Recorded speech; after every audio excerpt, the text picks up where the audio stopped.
Break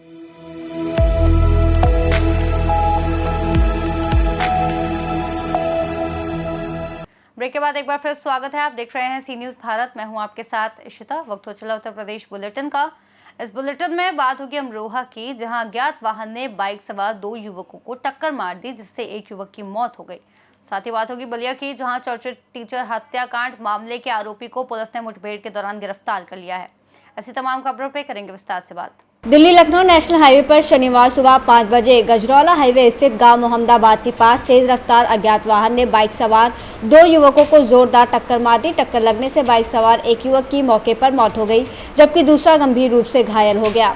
हादसे के बाद अज्ञात वाहन चालक वाहन लेकर मौके से फरार हो गया। फिलहाल पुलिस ने शव कब्जे में लेकर पोस्टमार्टम को भिजवा दिया है। वहीं ब्रजघाट चौकी इंचार्ज प्रवीण कुमार ने बताया कि मामला संज्ञान में आया है और मृतक की पहचान करने की कोशिश की जा रही है। अज्ञात वाहन चालक वाहन लेकर मौके से फरार हो गया है। वहीं दूसरे युवक का मुरादाबाद के निजी अस्पताल में उपचार चल रहा है। अमरोहा से सी न्यूज़ संवाददाता रामवीर सिंह की रिपोर्ट। यूपी के बलिया में बीजेपी कार्यकर्ताओं की अनदेखी को लेकर बीजेपी नेता सूर्यभान सिंह ने मुख्यमंत्री योगी आदित्यनाथ से मुलाकात की है और इसके साथ ही सूर्यभान सिंह ने बाढ़ पीड़ितों के लिए एक अनोखा कार्य भी किया है। इन्होंने ऐलान किया कि वो निजी खर्चे से जमीन खरीदकर कटान पीड़ितों को जल्द बसाने का काम करेंगे। इस घोषणा से बाढ़ पीड़ितों में खुशी की लहर है। दरअसल बैरिया विधानसभा क्षेत्र के चक्की और नौरंगा गांव में गंगा के कटान से प्रभावित परिवारों के लिए समाज सेवी सूर्यभान सिंह ने बड़ा कदम उठाया है। उन्होंने कटान पीड़ितों के बीच पहुंचकर उनकी समस्याओं को समझा और हर संभव मदद का भरोसा दिलाया। सूर्यभान सिंह ने ऐलान किया है कि वो निजी खर्चे से जमीन खरीदकर कटान पीड़ितों को जल्द बसाने का काम करेंगे और इससे पहले ही उन्होंने 130 मकानों के कटान की जानकारी मिलने पर तत्काल 1 लाख रुपए की आर्थिक मदद प्रदान की। चक्की नौरंगा में कटान तेजी से चला, कई घर गिर गए। मैं हॉस्पिटल में भर्ती था। मुझे पता चला कि तमाम घर गिर रहे हैं, वहाँ के लोग पीड़ित हैं। मैं तुरंत उनकी पीड़ा को समझते हुए वहाँ के प्रधान जी से संपर्क किया, तुरंत उनको पैसा भेजा हॉस्पिटल में रहते हुए और उनको से कहा कि भाई बिना द्वेष भावना, बिना राजनीति के कोई भी हो पीड़ित व्यक्ति, उसको निस्वार्थ से एकदम खाना खिलाए। पुनः कल मैं गया था चक्की नौरंगा में और वहाँ के हमारी माता बहनें कहीं कि भैया आपका सहयोग काफ़ी था, एक काम हम लोगों के साथ कर देते तो उचित होता। मैंने कहा बताइए आप लोग, हमें नेता और राजनीति से जोड़ करके आप लोग मत देखिएगा, एक भाई और बेटा समझ करके हमसे जो भी कहना है आप लोग कहिए। मेरे स्तर से जो भी संभव होगा मैं करने के लिए आप लोगों के लिए तैयार हूँ। कहीं सब की खाना नहीं बन पा रहा किसी दिन जलावन की वजह से, मैं तुरंत वहाँ खाते पे 1 लाख रुपया प्रधान जी को सबके बीच में ट्रांसफ़र करके और कहा सबसे कि मैं भेज दिया हूँ और आप लोग जिस तरह से भी हो अपना खाना की व्यवस्था कर लें। प्रधान जी आप लोगों को गैस सिलेंडर दिलवा देंगे। अगर कोई और संकट होता है तो हमसे बता दीजिएगा। आप लोगों का पीड़ा मेरा पीड़ा है, आप लोग बंधे पे हैं, ये भी मेरे लिए तनाव है।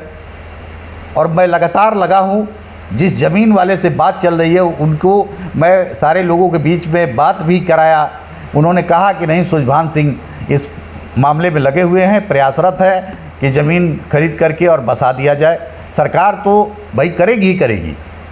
थोड़ा हो सकता है कि नियमतः चलने में थोड़ा विलम्ब हो सकता है, लेकिन मैंने कहा अगर आप लोग यहाँ नौरंगा में बसना चाहते हैं तो कल ज़मीन खोज करके हमको बता दीजिए, कल ही मैं खरीद करके और आप लोगों को वहाँ बसवा दूँगा। अन्यथा अगर कटान से बाहर जा कर के बसना है तो उसके लिए जिनसे बात चल रही है वो आप लोगों के बीच में बात किए और बात किए तो आप लोग संतुष्ट होंगे तो ठीक है। कार्यकर्ता का जो भी अंदरूनी मामला है, मैं 16 तारीख को माननीय मुख्यमंत्री जी से मिला था और माननीय मुख्यमंत्री जी को मैंने पत्र भी दिया है कार्यकर्ताओं के संबंध में। जिलाधिकारी महोदय बलिया को एक सुझाव भी दिया था पत्र में, जिस पे जिलाधिकारी महोदय बलिया को माननीय मुख्यमंत्री जी के द्वारा आदेशित किया गया है। मैं चाहता हूं कि एक कमेटी बन जाए माननीय मुख्यमंत्री जी के स्तर से। हर गांव में जो कार्यकर्ता हैं उनमें कर्मठ और जो चलने लायक है, जो समाज का सेवा करने लायक है, उसका एक कमेटी बना करके एक विधानसभा वार एक कार्यालय खुल जाए और जो भी जनता की समस्याएं हैं उसको वो लोग अवगत कराएं और उस कार्यालय से, स्थानीय कार्यालय से जिलाधिकारी महोदय को यह एक पत्र चला जाए कि इस गांव में फला फला चीज़ की समस्या है। जिलाधिकारी महोदय चाहे सड़क हो, बिजली हो, पानी हो, स्वास्थ्य हो, उसकी जांच कराएं कि वास्तविक में यहाँ क्या समस्या है, ये समस्या जायज़ है या नाजायज़ है। अगर जायज़ है तो उस पर जिलाधिकारी महोदय अपने स्तर से कार्रवाई करें। अगर नहीं करते हैं तो मैंने यही बात रखा है, वहाँ भी माननीय मुख्यमंत्री जी से बताया कि नहीं होता है समस्या का समाधान तो आपके कार्यालय से सीधे पत्र मंगाइए एक निर्धारित समय के बाद कि इस समस्या का समाधान अभी तक जिले के मुखिया को अवगत कराने के बाद समस्या समाधान नहीं हुआ तो उस पर आपके कार्यालय से सीधे जो अधिकारी, संबंधित अधिकारी हैं जिनके स्तर पे कार्य रुका रहता है उसका कार्य हो जाए, उनके खिलाफ कार्रवाई हो। और कार्रवाई होने पे कार्यकर्ताओं का भी मनोबल बढ़ेगा, जनता का भी काम होगा और सरकार के हित में भी रहेगा। बलिया से सी न्यूज़ संवाददाता आनंद दुबे की रिपोर्ट। बलिया के चर्चित टीचर हत्याकांड मामले के आरोपी को पुलिस ने मुठभेड़ के दौरान गिरफ्तार कर लिया, जबकि दूसरा आरोपी अंधेरे का फायदा उठाकर फरार है। दरअसल उभाव थाना क्षेत्र खंडवा के पास बीती रात को स्थानीय पुलिस वाहन चेकिंग कर रही थी और इसी दौरान आरोपियों के साथ पुलिस की मुठभेड़ हुई। पुलिस ने आखिरकार जवाबी कार्रवाई की, जिसमें एक आरोपी के पैर में गोली लगी, जबकि दूसरा आरोपी अंधेरे का फायदा उठाकर फरार हो गया। घायल आरोपी ने पूछताछ में अपना नाम नीतीश कुमार सिंह निवासी देवरिया बताया। घायल आरोपी का इलाज जिला अस्पताल में चल रहा है। वहीं आरोपी के पास से एक अवैध पिस्टल, जिंदा कारतूस, बिना नंबर प्लेट मोटरसाइकिल और कुछ नकदी बरामद हुई है। इस मामले को लेकर सीओ रसरा आलोक कुमार गुप्ता का कहना है कि घायल आरोपी ने अपने साथियों के साथ मिलकर 16 सितंबर को बेड़थरा रोड निवासी शिक्षक देवेंद्र प्रताप यादव की हत्या कर दी थी। आज रात्रि थाना उभाव पुलिस के द्वारा जमुआ चौराहे के पास संदिग्ध वाहनों की चेकिंग की जा रही थी। इसी समय नगरा की तरफ से एक बिना नंबर प्लेट की मोटरसाइकिल जिस पर 2 लोग सवार थे आते हुए दिखे। पुलिस पार्टी द्वारा इस वाहन को रुकने का इशारा किया गया, परंतु मोटरसाइकिल सवार ने बाइक को खंडवा की तरफ मोड़ लिया। आगे चलकर उच्चतर माध्यमिक बालिका विद्यालय खंडवा के पास पुलिस पार्टी से घिरता देख इन बदमाशों ने जान से मारने की नीयत से पुलिस पार्टी पर फायर किया गया। पुलिस पार्टी ने आत्मरक्षार्थ इन बदमाशों पर फायर किया, जिसमें एक बदमाश के दाहिने पैर पर गोली लगी और वह बाइक समेत वहीं पर गिर गया। दूसरा बदमाश अंधेरे का फ़ायदा उठाकर वहां से भाग निकला। घायल बदमाश से पूछताछ के दौरान उसने अपना नाम नीतीश कुमार सिंह निवासी देवरिया बताया तथा भागने वाले बदमाश का नाम विकास सोनकर बताया, जो भी देवरिया का रहने वाला है। इनके द्वारा यह भी बताया गया कि इनके एक साथी को आज आजमगढ़ पुलिस ने मुठभेड़ में, जिसका नाम शिवम यादव है, को गिरफ्तार किया गया है। आगे पूछताछ पर इस बदमाश द्वारा बताया गया कि दिनांक 16/9/2025 को थाना उभाव में छिनैती की घटना तथा देवेंद्र यादव को गोली मारने की घटना इन्हीं के द्वारा तारीफ की गई थी। इस बदमाश के पास से करीब 12,530 रुपये, एक 32 बोर की पिस्टल, 3 जिंदा कारतूस, 2 खोखा कारतूस तथा घटना में प्रयुक्त हुई अपाचे मोटरसाइकिल बरामद हुई है। घायल को इलाज के लिए अस्पताल भेज दिया है तथा मौके पर अग्रिम विधिक कार्रवाई की जा रही है। बलिया से सी न्यूज़ संवाददाता जेपी तिवारी की रिपोर्ट। खबर बरेली से है, जहां जनपद थाना कोतवाली इंचार्ज अमित पांडे की टीम थाना शाही और जनपदीय एसओजी टीम द्वारा रिटायर्ड सीओ जगदीश चंद्र पाटनी के घर पर फायरिंग की घटना में शामिल 25,000 रुपए के इनामी बदमाश को मुठभेड़ में गिरफ्तार कर लिया गया। आरोपी ने पुलिस टीम पर फायरिंग की और इसके बाद जवाबी कार्रवाई में उसके पैर में गोली लग गई। इस आरोपी ने दिशा पाटनी के घर की रेकी की थी। दिशा पाटनी के घर पर फायरिंग मामले में अब तक 5 आरोपियों के खिलाफ कार्रवाई की जा चुकी है और इसमें से 2 आरोपी एनकाउंटर में मारे जा चुके हैं। वहीं नाबालिगों को पुलिस ने पकड़ा है। वहीं अब एक अन्य आरोपी पुलिस के साथ हुई मुठभेड़ में घायल हुआ है। बता दें कि दिशा पाटनी के घर पर बीते हफ्ते फायरिंग की घटना हुई थी। शूटरों ने 10 राउंड से ज़्यादा गोलियां चलाई थी। वहीं एनकाउंटर के बाद का एक वीडियो भी सामने आया है, जिसमें आरोपी को पुलिस से माफ़ी मांगते हुए देखा जा सकता है। 12 सितंबर को रिटायर्ड सीओ श्री जगदीश पाटनी के घर पर हुई फायरिंग की घटना के अनावरण एवं अपराधियों के विरुद्ध एग्जम्पलरी कार्रवाई के लिए अलग अलग टीमें गठित की गई थी। इस घटना को कारित करने वाले दो मुख्य शूटर रविंदर और अरुण परसों UP STF Uttar Pradesh police व दिल्ली व हरियाणा की टीमों के साथ पुलिस मुठभेड़ के दौरान घायल हुए थे, जिनकी मृत्यु हो गई थी। घटना में शामिल दो अन्य बदमाश विजय और नकुल को दिल्ली पुलिस द्वारा गिरफ्तार किए जाने की पुष्टि हुई है।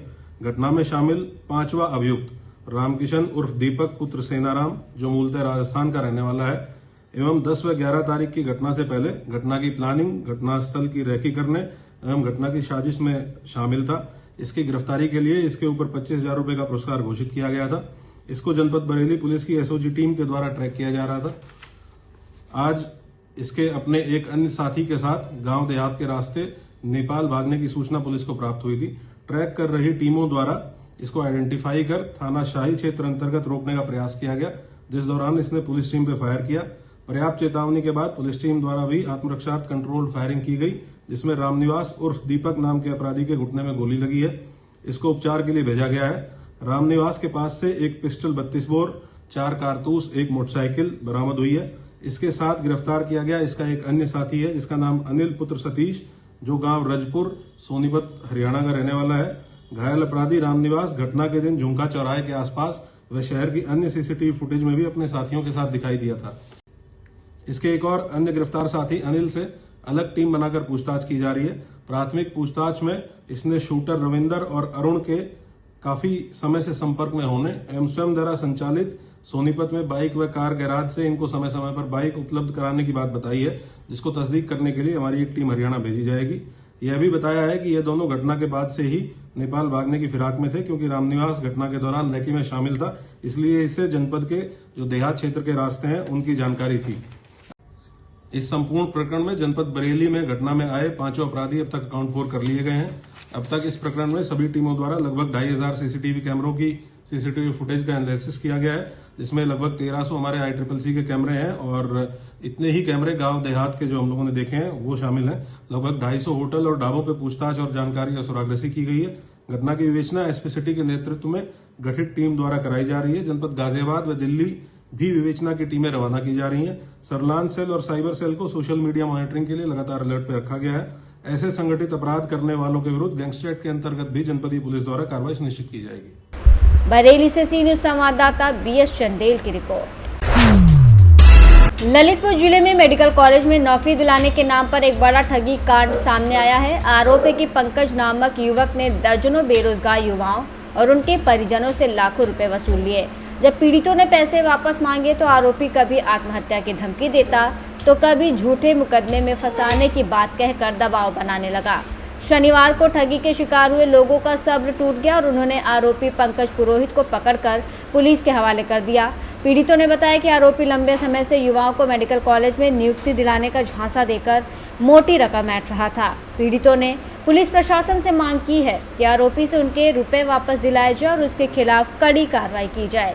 इस पूरे मामले ने जिले में हड़कंप मचा दिया है। पुलिस ने आरोपी को हिरासत में लेकर पूछताछ शुरू कर दी है और ठगी की रकम और जुड़े अन्य पीड़ितों की जानकारी जुटाई जा रही है। आपका अशोक कुमार, क्या मामला हो गया? ये हमारा ये सर कि इनने नौकरी के नाम पे झांसा देके पैसे लिए हैं हमसे, पंकज पुरोहित जी ने, जो भी हैं। अब काय के जी हैं?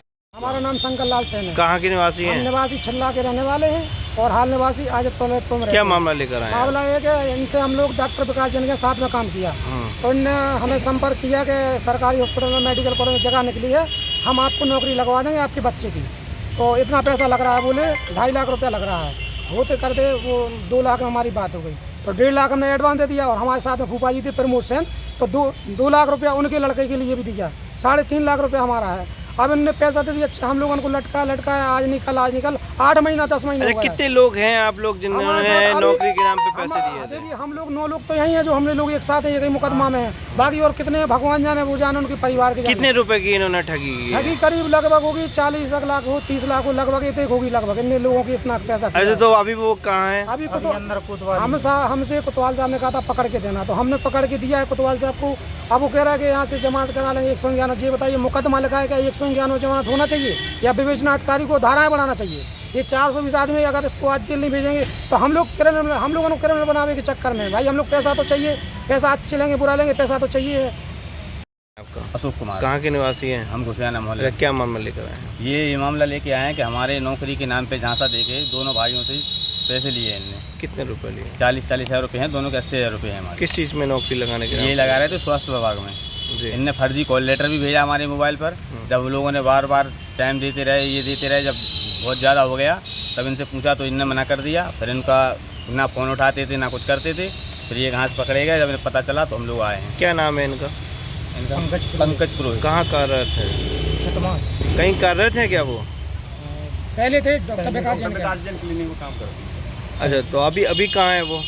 अभी तो पता नहीं है, गोल चल रहा है। अभी कोतवाली पकड़ लिया पुलिस ने, पुलिस को पकड़ के दिया। आपका? जी मेरा नाम रानी है। कहाँ की निवासी हैं आप? मैं रोड़ा की निवासी हूँ, फिलहाल यहाँ स्टेशन पे रहती हूँ। और पंकज मतलब किसी कारण हम लोग हॉस्पिटल में मिले, अच्छे खासे दोस्त बने। उसके बाद इनने मुझे फ़ोन किया कि वो मेडिकल कॉलेज में जॉब दिला रहे हैं, कुछ पैसे दे दो, डॉक्यूमेंट दे दो। किस चीज़ की जॉब दिला रहे थे? ये मुझे बाढ़ आया की जॉब दिला रहे थे। फिर क्या हुआ? तो इनने मुझसे पैसे ले लिए पूरे एक बार में 1 लाख रुपए, कुछ ऑनलाइन दिए और कुछ कैश दिए। फिर इन्होंने कहा कि तुम एक काम करो, 2-4 लोगों से और करवा दो पैसे, मैं तुम्हारे मतलब हमारी 1-1.5 लाख में डील हुई थी, तो मैं तुमसे 50 हज़ार रुपये और नहीं लूँगा। तो मैंने 2 लोगों से और पैसे दिला दिए। अब इनका कुछ, हालांकि अभी पकड़े गए हैं। क्या नौकरी मिली है आपको? कुछ भी नहीं, फर्जी ज्वाइनिंग लेटर भेज दिया, उस पर किसी का कोई साइन नहीं, कोई मोहर नहीं, बस फर्जी खाली। तो अभी कहाँ है वो? अभी कोतवाली में है अंदर। अच्छा, तो क्या चाहती हैं आप? मैं ये चाहती हूँ कि मेरा पैसा दिला दिया जाए। ललितपुर से सी न्यूज़ संवाददाता विकास सोनी की रिपोर्ट। बुलेटिन में फिलहाल इतना ही। देश और दुनिया की तमाम बड़ी जानकारियों के लिए देखते रहिए सी न्यूज़ भारत।